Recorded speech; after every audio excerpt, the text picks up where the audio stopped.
Coming straight out of an old arcade game like Space Invaders or Galaxian, Under Falling Skies does something similar in that it takes alien spacecraft coming down from the sky right at you.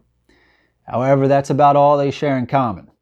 This game is so much more than that.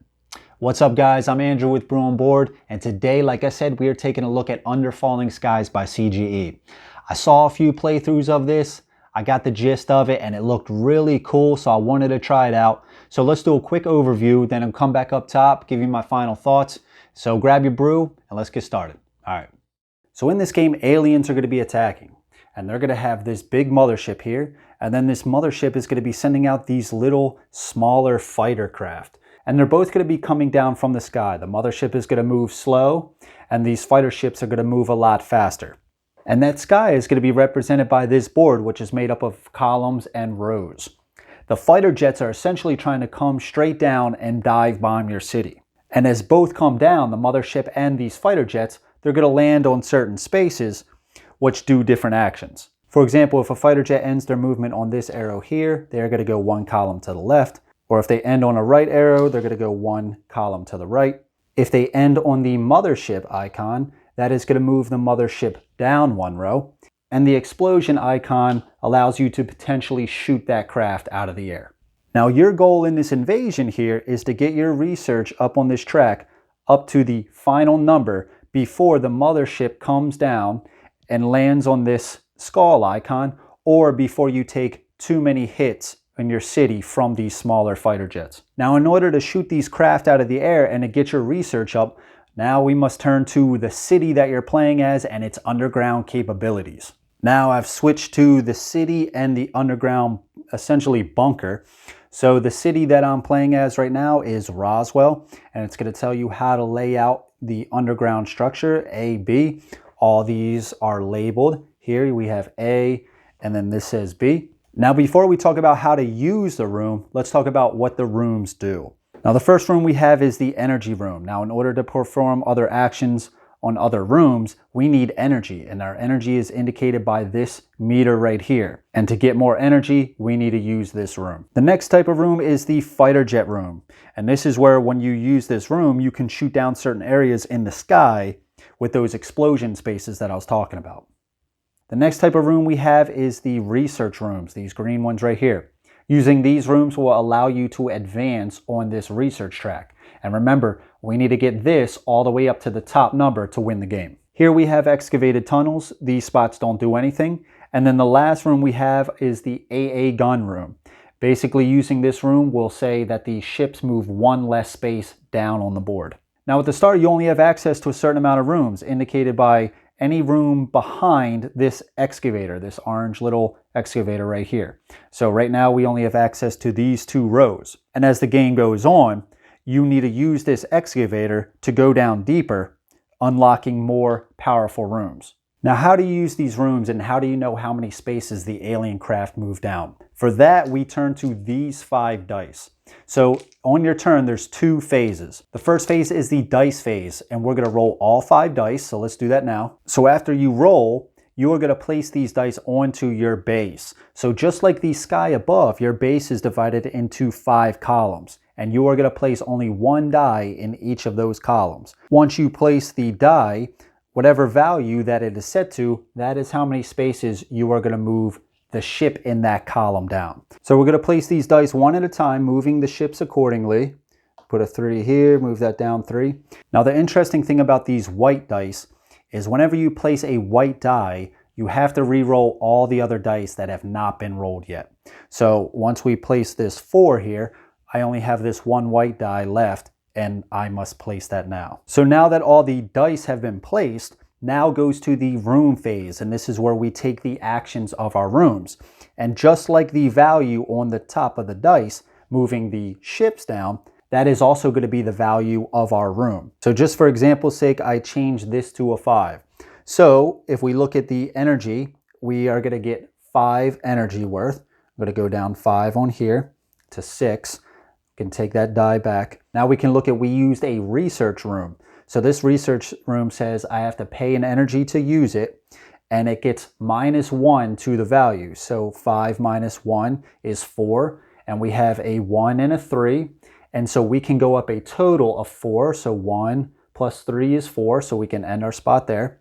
Let's take that back. Now we also placed a die in front of the excavator. Only one die can be placed in front of it on its path, and it still has to be the only die in the column.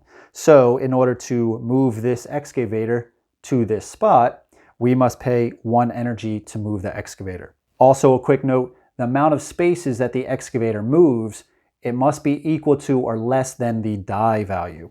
And the final room that we have is the fighter jet room. So for 2 energy to activate it, we'll go down 2. We combine these 2 values to get 7.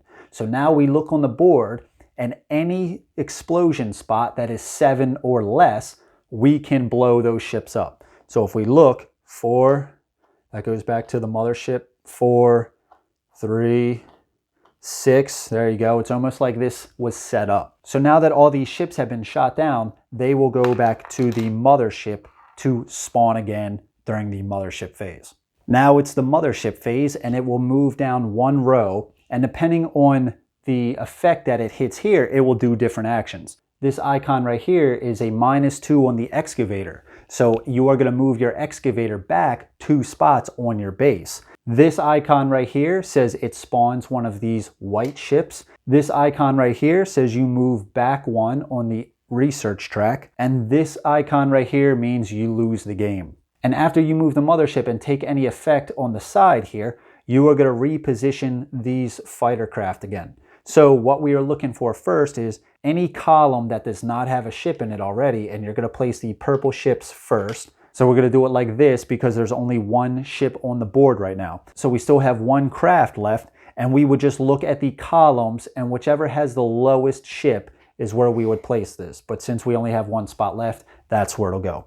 And now it's on to the dice phase to roll your 5 dice again, move the craft down, and then perform the different actions of your room. All right, so there you have it, short and sweet. This is not that complicated of a game. So first up, let's talk components. Overall, I am pretty happy with everything that comes in this game. These dice right here, these are nice wooden dice. I love the color scheme on them. I like these 2 blue dice right here. It's easy to read. These ships right here, there's a bunch of them. There's 5 of those purple ones that you saw, plus these 4 white ones, and 1 orange one for a campaign, which I'll talk about. But these are super cool. I love the design on them. It's just a nice acrylic little ship token right here. They're pretty nice. The hit marker, the energy and research token are just some generic see-through acrylic. They're nice, simple. The excavator is pretty cool. It's just this nice wooden little excavator token. Any kind of cardboard component in the game, like your cities, the mothership, the skyboard, and the underground bunker, that's all going to be this nice thick cardboard. Especially there will be some other things revealed throughout a campaign in the game, and that's all going to be the same high quality thick cardboard. The manual for the game is nice. It's laid out really well. It's an easy read, and like I said, it is not a complicated game, and I think the rules go up to 11, page 11. So there's only 11 pages of rules, and they're not that complex. It gives you good examples. So overall, good manual. And the last bit I want to talk about is this campaign sheet right here. So I'm about to talk about the campaign and my final thoughts, but just know it's just a few pages to record a campaign. All right, so let's talk about the art and theme. I think this is a big positive for this game. First off, let's just talk about the board. I love that transition from like that space to the nighttime sky. And plus in the board, it has this little like swirling action. It's kind of like a vortex looking thing. The mothership is cool. I love this little yellowish orange here. It gives that like an eerie feeling of like a mothership sending down these ships attacking. I think the icons on the sides look neat. And then plus this little research track right here, I get the feeling of like a computer terminal. It's a really cool theme. The icons on the board are cool. There's not a ton of them, so it's not overtaking the art of the board, as well as the lines for the columns and the rows. You can easily tell what square is what, but it's not a ton that it just looks like this grid. The city tiles themselves are neat. I like this little nighttime aspect that they got going on. And then on the back, the destroyed cities, they did a good job on those as well. The base tiles, there's not much to be said about them. The artwork is simplistic, but it doesn't need to be complex. You can easily tell what each room does. And overall, the theme of this, I like the theme. I love the aliens mothership coming down and then sending out these smaller fighter craft. And then you have to shoot them out of the sky. It's a race, right? Like it probably would be. You're scrambling to get your fighters out to shoot them down, as well as trying to figure out what's going on to stop the aliens. I get a feeling of an Independence Day with that like vibe of Space Invaders, Galaxian, where the ships are just coming down and you just have to shoot them out of the sky before it's too late. Now, one thing I mentioned earlier, that there is a campaign in this game, which I will touch on in the final thoughts, but I thought there was a really cool aspect of the campaign that has to go in this art section. So I'm not going to reveal too much, but I do got to show a little bit because I think it is super cool. So the campaign is made up of a few chapters, and each chapter has this cover sheet, which essentially is a comic book page. Now the page doesn't have too much on it as far as like text and everything like that, and it's only one page. However, this is just super cool. Just to put like a page like this in a campaign, just to give you like backstory and make you feel like you're actually involved in like defending the city, taking care of these aliens. This is a really cool idea. I have not seen this in a game yet. I love the color scheme on here. You can read this, kind of get a gist of about what's going on, what the chapter might be about, as well as it leaves a lot to the imagination. You can look at this and you can be like, man, that is super cool. Kind of get into the theme a little bit more. And then that sets a tone for what the chapter is going to be. So I love this idea. There's some information on the back, which I'll talk about later, but I love this idea. So I don't want to show too much with that, but there are other aspects besides that cover sheet that are kind of like a comic book style too, which I'll briefly touch on in the final thoughts. So I just wanted to show that in the art and theme. This is a neat idea. And like I said, each of the chapters has kind of this page. So you kind of get a little comic book story once everything is put together. Neat idea. I really like that. All right, so let me just say I have been having a bunch of fun with this game. There's a lot to like here. One, I like the dice. I like being able to choose one of these dies and you have to place it in its own column.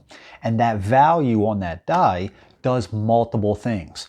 Brings the fighter ships down as well as gives you the value of the room that it is in. And that has been a very cool aspect. It really makes you take into account multiple things when you're placing that die. And I think that's a cool little puzzle aspect. I really enjoy this space alien theme where this mothership is coming down the board from the sky and it's letting loose all these little fighter craft, and you have to use your base and your city to try to defend that, to shoot them down, to gather research, and to use your rooms effectively, you know, to bury down further deep to uncover these other more powerful rooms. And it really feels like a scramble and you're trying everything that you have to stop this invasion. It really gives you like a cool thematic, like Independence Day vibe, and I like that. Another big thing about this game is the replayability.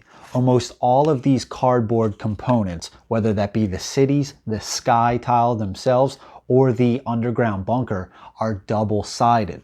So the cities have different abilities on either side, and the sky tiles themselves, they have another side on the back, which is a harder side. The research numbers over here are going to be some higher values, as well as the icons on the sky itself. There might be a lot more mothership icons to lower that mothership down even further. So each of those sky tiles has a different side, and you can mix and match to make the game harder or easier depending on your preference. As well as the underground bunker tiles, each side has different rooms on there to mix and match with whatever city that you're playing as. So every game kind of feels a little bit different, and I really like that. Now, I played this game about 8 times before I even dove into the campaign. I was using the cities. There's 3 before you get into the campaign. I was mixing and matching these, as well as shuffling those sky tiles and placing them like that.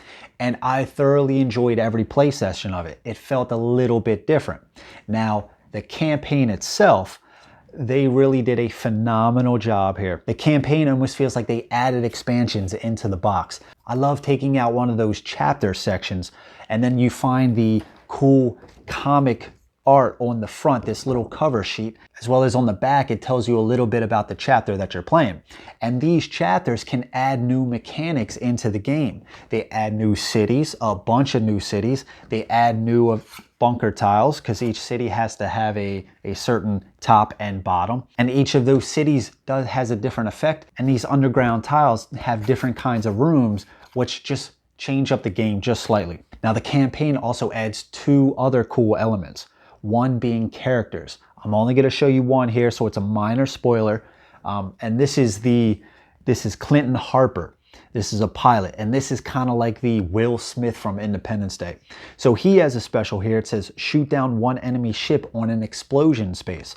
So they go next to your board, and you can only use them once per game. So you use them, you discard it off to the side, and you perform that special ability. Now the other thing that it comes with is what the game calls scenarios. And these are going to change up the game even more. So I'm only going to show you one here again, so a little minor spoiler. So on the front here, you can see this is another little comic book little box here. And it just gives a brief little thing. It says, our technological marvels. It has some cool art here, this astronaut and then a satellite. And then it's got this guy in like a command center in front of some monitors. It says signal loss, and it says now seem primitive and defenseless. So this little picture here is going to give you a brief background onto what the scenario actually pertains to. And the scenario title is Satellites. So I'm not going to tell you what it does, but it does change up the mechanics a little bit for the game that you're playing. So, and there are a bunch of, like I said, cities. There are a bunch of characters, and there are a bunch of these scenarios in each chapter. So when you put all the chapters together, you have a cool little story, like I said, with the comic in here, as well as the little comic art in each of the scenarios. So after the course of the campaign, you have a cool little story that might be different than somebody else's, but it still feels like the same cool game of Under Falling Skies. I gotta tell you, if I didn't even have the campaign, I would have been satisfied with what I already had.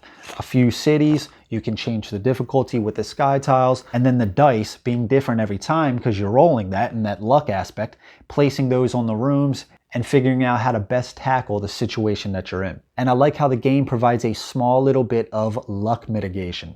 So these 2 white dice here, if you place one of these onto a spot, you have to re-roll the remaining dice that you have not rolled yet. So if you have some bad values that you want to change that you just can't work with, place one of those white dice, re-roll, and then you can potentially get the values that you're looking for. You know, sometimes you just don't want to get out one of those big games, right? Maybe sometimes you just can't get other people together to play a game, but you want to play one, so you got to go solo.